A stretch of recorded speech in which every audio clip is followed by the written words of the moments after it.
Okay, black people, let's talk. So I'm not sure why I have to address this, and I'm gonna do it anyway. But for some reason, I have black folks asking me, right? Why don't I address white people?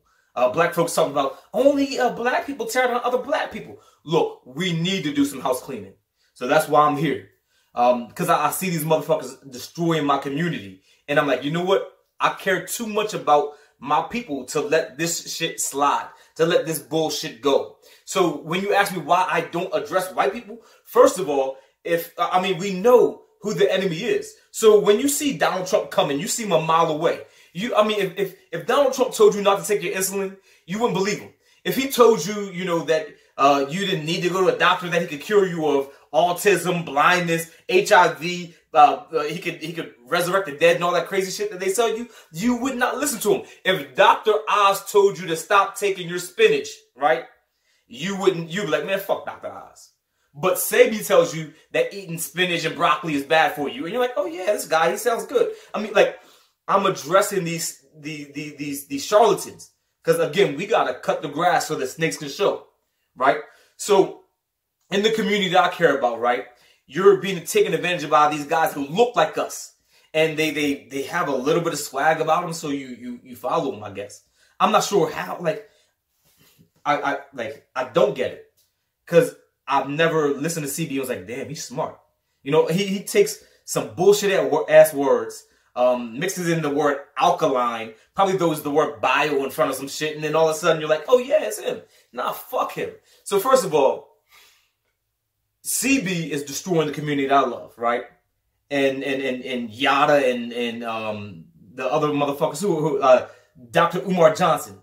And the thing is, I've never tried to sell you $1,500 diet plans and pills and tinctures. I've never asked you for $2 million for a school and then disappear and not give you nothing.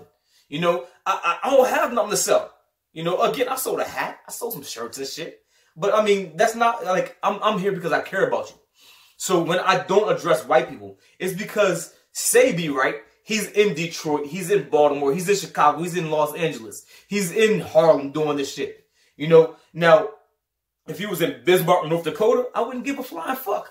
I don't know nobody there. If he was in Anchorage, Alaska, if he was in Iowa, Ohio, Wyoming, Seattle, this is the problem. See, Dr. Oz can tell Susan, right, all the other bullshit he wants. He can convince her to take Garcinia Cambogia. He could tell Elizabeth to take raspberry ketones. When he fucks them up, and when they stop taking their medication because of his advice, which he doesn't say, by the way, but when they stop taking medication because of his advice, they can get sick. And then her husband, is like, oh, well, fuck it, baby, you're not getting any better. This Garcinia Cambogia is bullshit.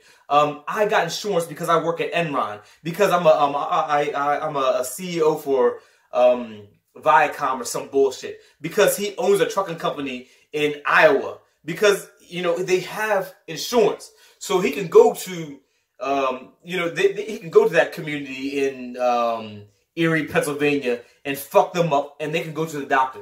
But your dumbass, when you listen to CB and shit, and you stop eating spinach, and you stop taking your insulin, you get sick, and now you're praying on Orishas, and you're holding on to crystals, hoping you get better, because you can't go to the doctor. I'm not talking to Jessica and all of them, because they're going to be fine. But when Sabi and Dr. What the fuck his name is, Muhammad and them, Ali Muhammad and them, when they tell you to stop, when they talk to Shamika, when they talk to Latoya and them, when they talking to Jerome and people that I care about, of course I'm gonna get in that shit. Now, the minute Dr. Oz is in Harlem, the minute he's on Calvert Street or Payson Street or Calhoun, then yeah, I'm gonna say some shit. But until then, I'm addressing the people that are fucking my community up. Yes, white supremacy is a problem.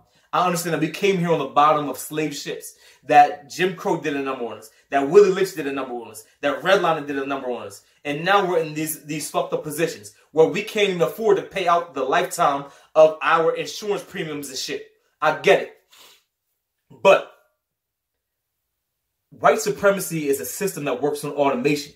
And the biggest gatekeepers of white supremacy have black faces. So the KKK doesn't need to march and rally anymore, because white supremacy works so well that if we're going to talk about dismantling it, we got to look at those vultures that are in our community. Those TD Jakeses that are taking advantage of poor black, insecure, desperate people. The Yadas taking advantage of poor black, desperate, insecure people. The Dr. Umar Johnson. How the fuck did y'all let him get away with that shit? This man walked around in an abandoned building. And y'all gave him $2 million for this shit. You know, so, again, black people, I'm talking to y'all because I care about you, because I love you. And I don't want to see your destruction. So I address these dudes for this reason. So, I mean, I don't know what else to say, man. I do address white supremacy. I address the white supremacists that wear black faces. And these are those folks that are selling you these $1 million diet pens. I mean, go to their websites. Timothy Morrow and shit. Go to their websites and just, I mean, ask a fucking follow-up question. That's all I'm saying. All right, black people. Until next time. Love y'all. Peace.